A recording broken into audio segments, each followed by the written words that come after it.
Welcome to the Jack McDowell School for Leadership Development Connect to Develop podcast.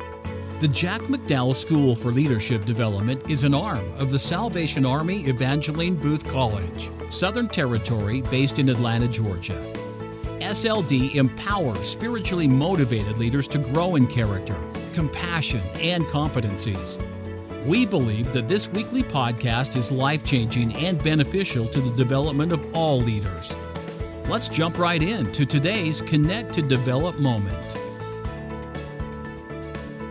Greetings. Welcome to your C2D podcast, Connect to Develop. My name is Jonathan Lotson from the Jack McDowell School for Leadership Development at the Evangeline Booth College here in Atlanta, Georgia. This is the fourth week in our January series on the leader as coach. Please feel free to download the study aid that was created for this podcast and use it as an additional development tool. This week's topic is commitment to developing others.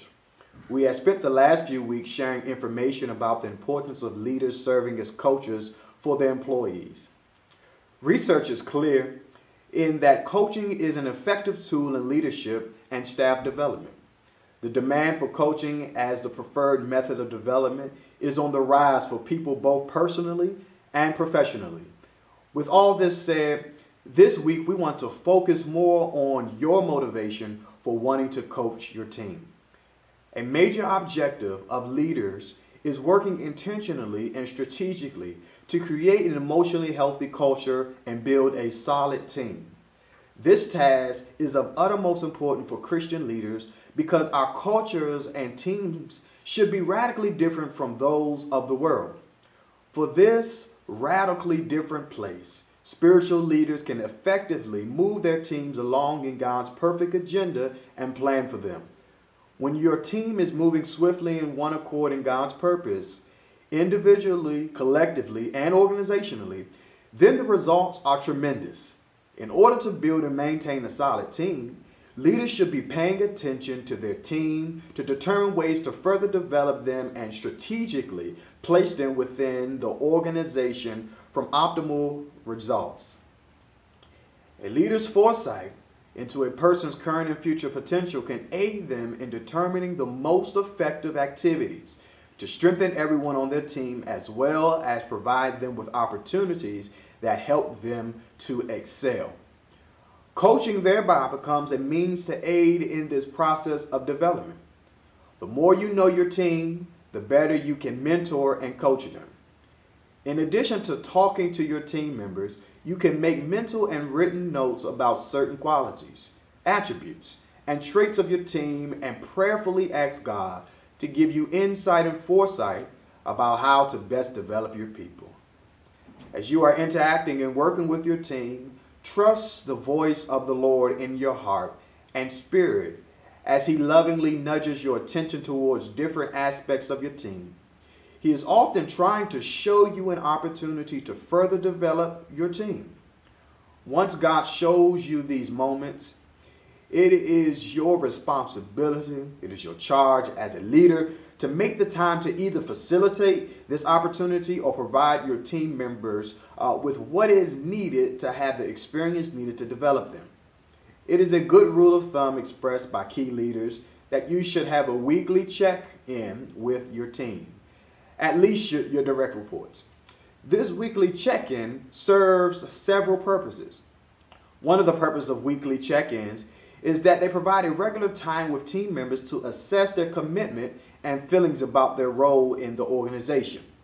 This is not done to gather information that can be used against them in any way, but rather it is an opportunity to address valid concerns that are raised in the meeting.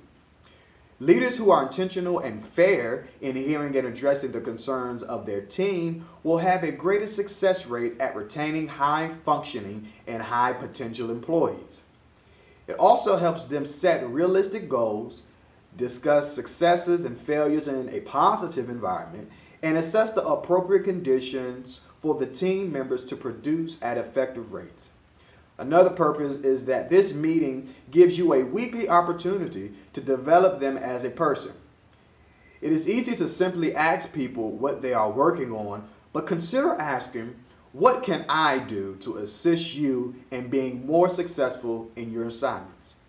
This one-on-one allows you to celebrate your team members' successful completion of a project, discuss areas of growth in their performance, share an article or podcast that will strengthen them, or perhaps suggest a seminar or conference for them to attend.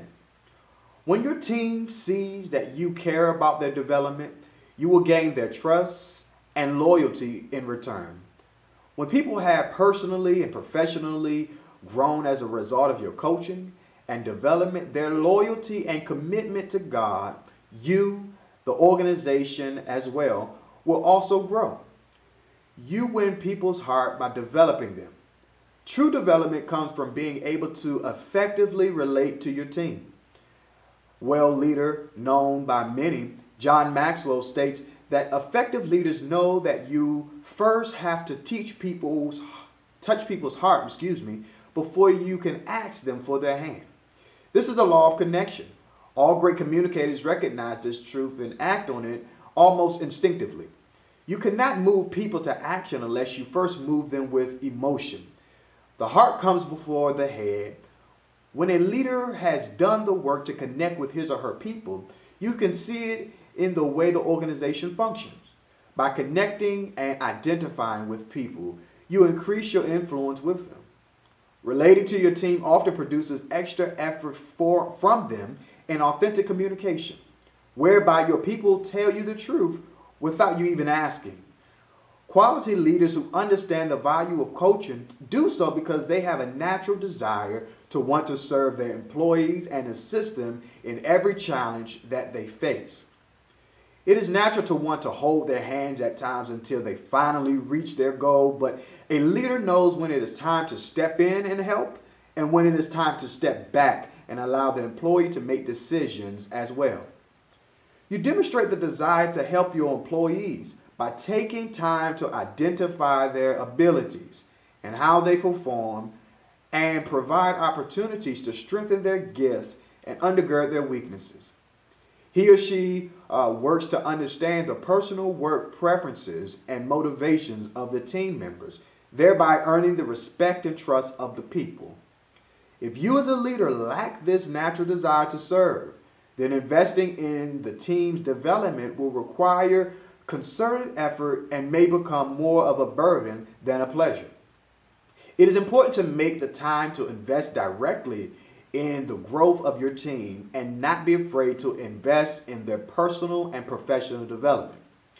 It is not enough just to take the wheel of your department, core, or business and steer it in the desired direction. You must also be willing to serve your followers and assist them in their own journey as well.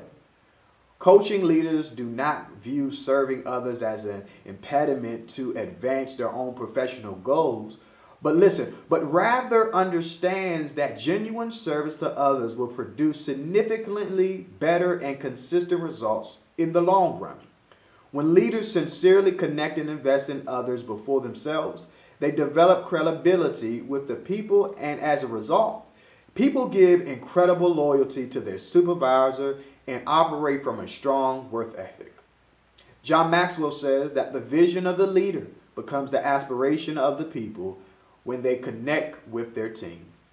He goes on to note that the responsibility to serve your team must be initiated by you as the leader, not the other way around. An important aspect to developing a commitment to develop others is tapping into your own empathetic qualities.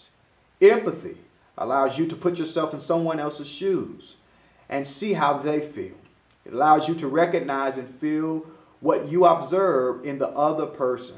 Some leaders feel like there's no place for that type of practice in leadership, yet research consistently shows that leaders with high levels of emotional intelligence, in which empathy is a key component of, are often exceptional leaders. There was a study even on the top leadership traits among high-level executives, and the most common trait was affection. These leaders cared for their people, and in return, their people worked diligently for them. Some leaders may feel that it is unprofessional or unwise to care and connect personally with their team. The most effective leaders say the opposite. Learning about your team beyond what they do at work helps to build your empathy towards them. It also reminds you of how you got to where you are in life. Through empathy, leaders show the employee that their leader listens to their problems and recognizes their efforts. This can boost their confidence and create a desire to work harder for their leader. Henry and Richard Maccabee state that leaders who are unable to love their people and unwilling to consider their needs are insecure in their own identities. Jesus was secure in his identity. His self-worth was not in jeopardy. He knew he was in the center of his Father's will, and that made all the difference. Leaders who coach their team can recognize that there is something great inside people, even when people do not see it in themselves. The leader then willingly invests the appropriate resources into that person to mine out of them their greatness by the aid of the Holy Spirit. While this type of investment may be time and cost intensive, the results surpass the upfront investment. It is far better to train 5 people to work correctly than it is for you as a leader to do the job of 5 people. There are 6 questions that the leaders should be asking themselves according to Maxwell about the development of people. The first question is, am I building people or am I building my dream and asking people to do it?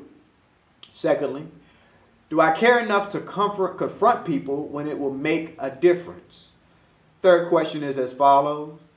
Am I listening to people with more than my ears? That is, am I hearing more than words? 4, what are the major strengths of this individual? 5, have I placed a high priority on the job? And the 6th question is, have I shown the value the person will receive from this relationship? It is important to ask these questions of ourselves because how we develop our team will help to raise up leaders for God's glory. Most leaders today are who they are because another leader invested in their personal, ministerial, or professional life. But leaders, you can only give what you have inside of yourself. If you embody leadership and a desire to serve others, then you will consistently produce leaders. But if you lack both, then you will not develop others. Followers cannot develop leaders. Only leaders develop leaders. That is why leaders must make the development of their team a top priority. When you move beyond developing followers to developing the people on your team to be leaders themselves, you multiply your results. The principles of coaching will give you an effective pathway for facilitating life-transforming results for your people. Listen, next week we will continue our discussion by talking about the importance of having a coach.